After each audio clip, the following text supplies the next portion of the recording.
I'm Paul Scarron, CEO of Warner Hospital and Health Services in Clinton. All of our PT folks are trained in lots of specialties, just like a bigger facility, to get you back in the game from a sports injury, or if you're in need of any other physical therapy your doctor prescribes. We offer quality, compassionate care close to home, so don't go out of town. Come see us at the Warner Hospital and Health Services Physical Therapy Department, and we'll get you back in the game.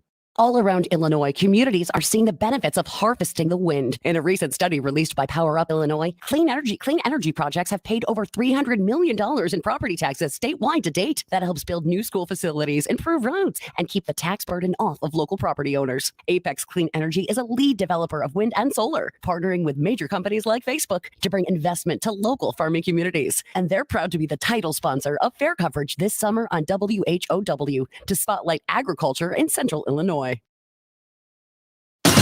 Your friend in Central Illinois. WHOW. Top of the morning. Thanks for being with us. I'm your host today, Seth Lawrence. The WHOW Morning Show is streaming to Facebook and YouTube. It's brought to you by Peterson Insurance, your Pekin Insurance agent in Clinton. Ed Shimon at the National Weather Service is my guest on the phone for this morning. A good day, Ed. How are you, sir? Doing great, Seth. Thanks for having me on. Packers are back, so you got to be doing even better, right? Oh, yeah. Whenever the football season starts, that's my time of year. Packers are my team. Absolutely. Chris Miller's team was the Packers, so that was an easy transition for me to make in terms of the talking points for the day. But no, Packers easy to follow and easy to root for, all that good stuff. Ed, let's dive into the weather. I know you and I caught up off the air last week. Was it last week? Good grief. This month is flying by. A couple weeks ago, I guess. Yeah, now. I think earlier last week, I believe. Yeah, you're right. Was it last week? Yeah, you're right. Oh, my gosh. It is hard. It is. Wow, I am losing it this morning, Ed. It's hard to keep track of where we're at this month. Anyways, crazy storms roll through central Illinois to kick off August. Just quickly recap what we saw those couple of days. Yeah, we saw some pretty intense rains, but also some damaging winds, and a couple of tornadoes actually spun up there on the August 1st time frame. We had one that went right through Beeson. Not a significant amount of damage. I mean, a little bit of outbuilding, grain bins, and mainly corn damage. A little bit of tree, but certainly anytime you get a tornado, it raises your eyebrows. That could have caused some more damage. And then we had another one that went through Mason City. Just west of Lincoln too, on that same morning. So that was a busy morning. And anytime you get that kind of wind, you can always, get some power outages and affect your daily lives and whatnot. So, we kind of dodged the bullet there. It could have been much worse. So. Mm-hmm. For sure. But now, how about one thing I should have asked about when you and I caught up that I was curious about? How did this help or hurt drought conditions? And particularly, I know not necessarily those storms, but since we've had those storms, we've seen scattered showers and thunderstorms roll through. And it feels like areas of the state, like the Champaign, East DeWitt County, Champaign area, is really starting to get some rain that was much needed. What are you seeing there? Yeah, we had some improvement. It's still in the moderate drought, and there's a small area of severe drought right in the central part of Champaign County, which is a level 3 drought out of 5. So it's still significantly dry in Champaign, Vermilion, northern Piatt counties. So, it got help, but it wasn't enough to counteract how dry they really were. And I'm looking at the groundwater out of the Champaign sensors, and the 4-inch level crept up. It got near the 50th percentile, right in the middle, which is right around normal. So that's good. The 8-inch though is still down in the lower 80th percentile of dryness. So and the 20-inch amount is creeping towards 50 to 60%, but it's still pretty dry in that east central area. So we need another dose of rain for them to kind of creep back towards and out of that severe drought condition. I see. How about just the rain in the last couple of weeks, Ed? Anything of note there? I mean, we saw some rain roll through, and actually I should have mentioned that this morning in my newscast, but reference Coca Roz. But all that aside, anything the last few weeks in terms of the rain that you want to mention? Anything that stood out about the scattered showers we've gotten? Yeah, there were some really heavy rainfalls across Illinois. Obviously, Southern Illinois got the brunt of that, but there were a couple of days that we did drop. Let's see, it looks like upwards of 4 to 5 inches as far north as Decatur and near southern DeWitt County. So we had some decent rains that at least staved off the potential of expanding that drought, because that really could have expanded quickly had we not gotten some of these really heavy rains. And then the heaviest rainfall was just along and south of Interstate 70, Effingham, and southeast towards Lawrenceville, where we had 6 to upwards of 8 inches of rain in that early part of August. Yeah, significant flooding down by St. Louis in that area, if I'm not mistaken. So yeah, you're right. Correct. A lot of significant rainfall down that way. But again, Ed, the last couple of weeks, just on the weather here, the first few weeks of August, anything stand out? Temperatures, trends, anything you're noticing you want to talk about that's kicked us off for August here? Yeah, August so far has been looking above normal temperature-wise. We've averaged about 2 degrees above normal, including the highs and low temperatures. So, above normal is kind of what they targeted, and it hasn't been excessively hot, really. It can be a lot worse with some 100-degree temps in August. So we've averaged just above normal, but it hasn't been kind of noticeably painful. And as far as rainfall, at least in the Lincoln area here, we're above normal on precipitation, because we got hit in the office with about 3¼ inches of rain the first 3 days of August. So we're 2 inches above normal for August so far, but then we've been dry since. Really nothing has hit the office much of significance. So, but that first dose of the month kind of set us up for almost an entire month's worth of rain in those first 3 days, so to speak. Maybe my expectation was a little high, Ed, but am I crazy that it doesn't feel like it's been that much above normal in terms of temperatures? Yeah, no, it really doesn't seem like it, but just, we've had solidly the first 9 days of the month, really, we hit just a degree, 2 or 3 above normal, and that just all averaged out. And some warm nights helped with that too, because normal lows are in the middle 60s, and we were having lows in the 70s. So that kind of bumped up the monthly average as well. So those nighttime temperatures kind of tipped the balance toward above normal too. Gotcha. Outline the weekend for us, Ed. What are we looking at this weekend? We cannot complain, I don't think, really, because of the forecast is looking good. We're not, if you're going to the state fair, which is in full swing now, just kicked off yesterday, we're looking at highs in the low to maybe mid 80s, in the DeWitt County area as well. Today is 77 for a high, not too bad at all. 80 tomorrow, 84 on Sunday, low 80s Monday and Tuesday. So maybe a few brief showers Saturday late afternoon into the evening. There's a little system going through, so we might see a few showers in DeWitt County and east toward Indiana, but really not a bad weekend at all, and really not for August. This is a banner set of days coming up here. Really is. Ed Shimon, National Weather Service, our guest on the phone here for this morning. Ed, in terms of the rest of the month, still looking at a hot, dry trend. What are we looking at for the rest of the week, next week, and the rest of the month? What are we calling for here? Yeah, the 6 to 10 day outlook, which is 17th to the 21st, has got a pretty solid below normal temperature signal here. So as we close out the state fair, it's not looking like any heat is really going to set up at all. And that below normal extends from Colorado all the way to Pennsylvania, with the bullseye kind of southern half of Illinois, southern half of Indiana down to Tennessee. So there's a pretty solid signal that, we're not going to see a whole lot of 90s in that time period. And then as you go a little further out, 8 to 14 days, so that's the 19th of August to the 25th, the intensity of that below normal is lower, but it's still a pretty solid signal from Arizona all the way through Ohio. Again, significant area below normal temperatures, and precipitation starts coming back above normal there with that last third week of August. But it's not looking excessively wet, or it's just going to be below normal, which is pleasant this time of year, really. Interesting stuff. So that's that below normal trend is superseding that above normal trend we were talking about. What is going on, Ed? That's causing this. Yeah, we've got a nice pattern change with the jet stream just allowing a cooler air mass to come out of Canada and just settle into the central part of the United States. So the heat is basically getting shifted to the East Coast and West Coast instead of having it just anchored right in the plains, which is kind of an unusual setup for August. We usually do not see, the expansion of a below normal area like this all the way across Texas and Oklahoma. That's one of the unusual shifts in this summer pattern that we just normally don't see.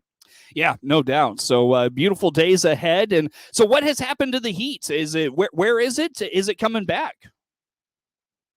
It's shifted off to the Pacific Northwest and then the New England area. So that's where the heat has been kind of supplanted, so to speak.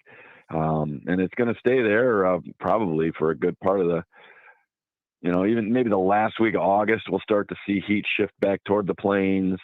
But it isn't going to be significantly warmer, and that only means like in western Nebraska and South Dakota and western Kansas. So really, Illinois is going to kind of stay in the normal or slightly below all the way through the end of the month. Wow! In terms of the outlooks, it looks like, yeah. How does that change? The 3-month outlooks for September, October, November. Well, the 3-month outlook is still including August yet. August, September, October, which shows above normal. So the signal means that September, October are probably going to be above normal months at this point. Let me go to the map and look at September, October, November directly. Yeah, that's showing above normal for all of Illinois, Southern Illinois being a little higher chances there of above normal, but below normal precip signal there solidly in Illinois. So it looks like a dry fall trend at this point. Interesting stuff. Ed, I'll tell you what, let's take a time out here, come back and maybe talk about that dry fall and what we're looking at for in terms of like droughts and in outlooks there. Again, Ed Shimon, National Weather Service in Lincoln, is my guest on the phone for this morning. More to come with him on the WHOW Morning Show.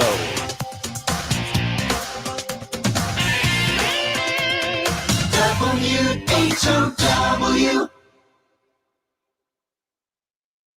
Keep you connected. Let's check the markets now on the RFD Radio Network. I'm Jim Taylor. Corn slightly higher, beans lower, wheat lower at this hour. September corn 6.30 1/4 up a penny. December corn up 2 1/2, 6.30 1/4. March corn 6.37 1/4 up 2 3/4. August beans down 13 1/2, 16.96. September beans 15.16 1/2, down 3 3/4. November new crop up 5 1/4. 14.53 3/4. September wheat down 22, 7.88 3/4. December wheat down 21, 8.05 1/4. August bean meal up 4.60, 5.20. August bean oil 71.97 up $1.41. In the livestock market, August feeder cattle 180.20 up 1/4. August live cattle 140.45 down 15 cents, and August lean hogs down 12 cents, 122.27. In the energy market at this hour, September crude oil 91.42 down 2.92. I'm Jim Taylor. Baum Chevrolet Buick also has transportation options in Farmer City. This is Scott Baum. Baum Motor Company in Farmer City has been open since 2002. We have used cars and trucks, SUVs and crossovers to fit your transportation needs. We also have a convenient service option for maintenance and repairs, plus trailer sales and trailer rentals. Come see Chase Stevenson, Taylor Kennedy for sales, and Matt French for service. Baum Motor Company in Farmer City, right from the start. Your own home without the maintenance. If you're 55 or better, a beautiful Liberty Village villa could be yours. This is Erin, and I invite you to come take a tour of our move-in ready villa. Click the Liberty Village icon at DeWittDailyNews.com. Simply the finest. DeWittDailyNews.com is the area's leading local news source 24 hours a day, 7 days a week. Get the latest local news, obituaries, police blotter, weather forecast, and more with no paywall. Head to DeWittDailyNews.com to get the local information you need to know. Your friend in Central Illinois, WHOW. Once Once again, good morning. Thanks for being with us. I'm your host today, Seth Lawrence. The WHOW Morning Show is streaming to Facebook and YouTube, brought to you by Peterson Insurance, your Pekin Insurance agent in Clinton. My guest on the phone today, again, Ed Shimon, National Weather Service in Lincoln.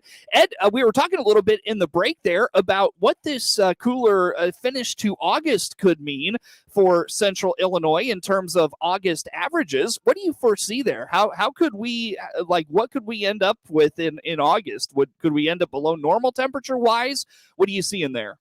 Or what are you thinking? Yeah, I guess. I know most people would think, that we're 2 degrees above normal right now. It's hard to believe you're going to drop below, but it doesn't take long to really tip the balance back down towards normal or even slightly below normal, because we've got plenty of days left in August, and normal highs are in the mid 80s, but if you get a few days in the 70s that line up and then low temperatures dipping into the 50s, you can quickly shift that 2 degrees above normal down to, normal or even slightly below. So, the rest of August is looking like it, could be pretty comfortable overall.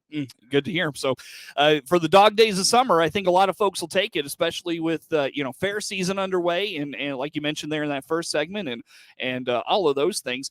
Ed, how far did that rain that we were talking about early on? This is one thing I should have asked as well in that first segment. How far is that taking us in terms of, like we talked about normal times for rainfall and all of that and I remember you mentioning this when we talked last week, that you can get a big rain like that, but if it's going to be hot and dry for a prolonged period of time, it can really dry out quick.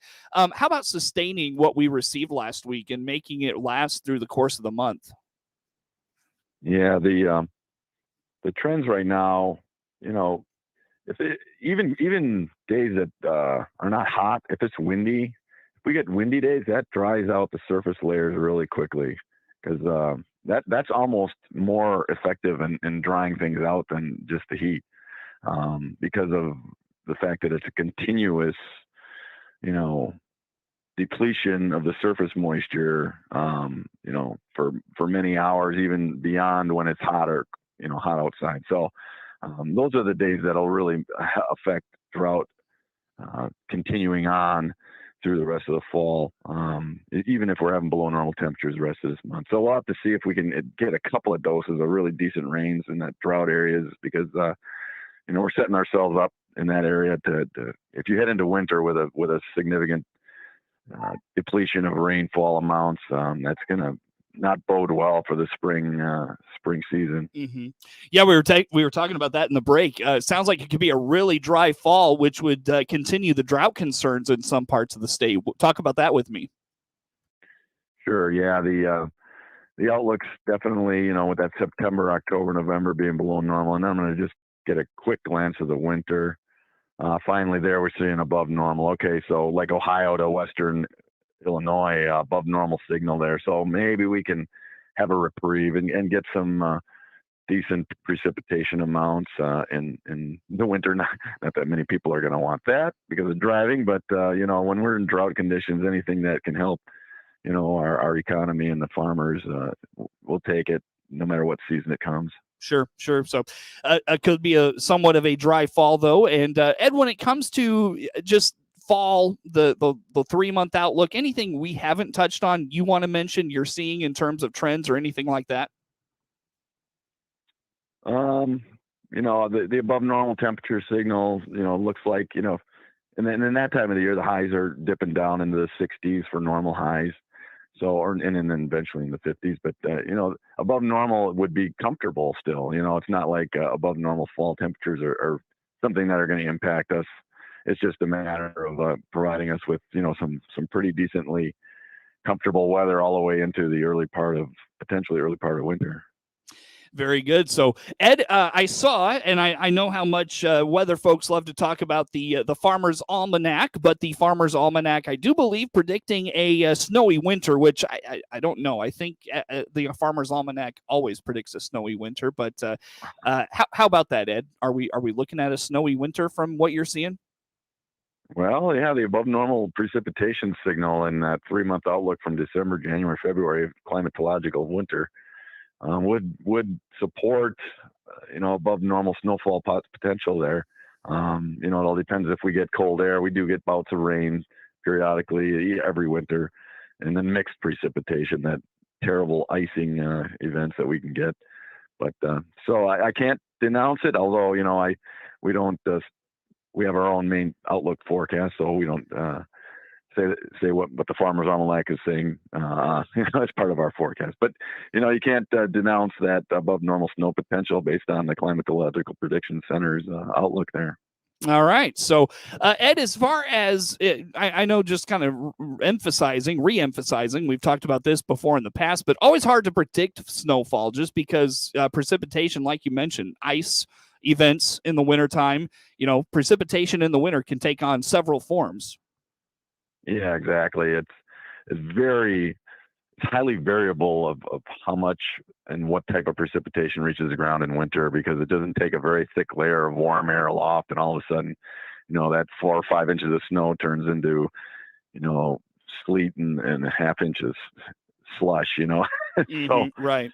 Just so dependent on the warm air above the ground and what that ice crystal is going to end up as it hits the ground. So that's what makes winter forecasting extremely challenging, because we can say that it's going to precipitate, but boy, what hits the ground and what impacts you get out of that, it just from one side of the county to the other can be snow to rain and just major differences in impacts. Ed, final minute with you here this morning, my friend. What's kept you busy? What's been on your radar? No pun intended. What are you thinking about lately? Well, State Fair, we're supporting that on site every day, and that's our big event of the year. We plan for it, we train on it, and we go down there. And last night we had a line of showers and storms roll right through during the governor's parade. So no lightning actually occurred in the local area, but it was approaching with some lightning, and we made sure we had continuous briefings for the State Fair director, Becky Clark, and the state police were in my command center on a regular basis yesterday afternoon, making sure that we knew what was coming and were able to react if something happened. So that's kind of really dominating the National Weather Service's focus for these next week and a half here. All right, very good. Well, Ed, where do folks go to learn about all things National Weather Service? We go to weather.gov/Lincoln. Ed Shimon, National Weather Service in Lincoln, my guest on the phone for this morning. The morning show streams to Facebook and YouTube, brought to you by Peterson Insurance, your Beacon Insurance agent in Clinton. The Big 1520 WHOW Clinton, 92.3 FM, W222 BG.